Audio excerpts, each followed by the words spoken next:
He's overlooked and he's somewhat unheralded. Charles Evans Hughes' name may not be one all of us remember from the history books, but his story started back in 1862 at this humble home in Glens Falls. Frankly, he was only here for about a week as an infant, and then his dad got wooed away by the church over in Sandy Hill, which is now Hudson Falls. The son of a Baptist minister, Hughes would earn a name for himself as a New York City lawyer. Fellow Glens Falls native Bill Lockery, who's writing a biography about Hughes, says his highly publicized investigations of the gas and insurance industries paved the way for elected office. He was probably the most effective governor that New York ever had. Heralded as a progressive, Hughes' 4 years in Albany were followed by a brief tenure on the Supreme Court, before the Republican Party drafted him as their nominee for president in 1916. They didn't even know he would accept the nomination. He was regarded as the only guy who could effectively navigate the country through the turmoil of World War I. In the closest uncontested election in U.S. history, Hughes lost to Woodrow Wilson,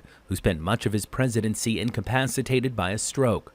Lockery joins other historians in believing that election had ripple effects ranging from Hitler and the rise of communism all the way through the Vietnam War. And if we had that worldwide leadership then, a whole host of the calamities of the 20th century may never have happened. During his entire career, which later included tenures as U.S. Secretary of State and Chief Justice of the Supreme Court, he routinely came back to the region. He spent his summers on Lake George. His life is currently the focus of a new exhibit at the Crandall Public Library's Folklife Center. The entire community will celebrate Charles Evans Hughes Day this Saturday. I think he always had kind of the good of mankind in mind when he was doing things. Exactly a century after his unsuccessful run for the White House, Hughes' impressive legacy may not be terribly well known in his hometown, but it's also not entirely forgotten. He's really what we all claim we want in a public official. It's too bad the political discourse these days aren't in the realm of what was going on back in 1916. I think we'd be in a better place. In Glens Falls, Matt Hunter, Time Warner Cable News.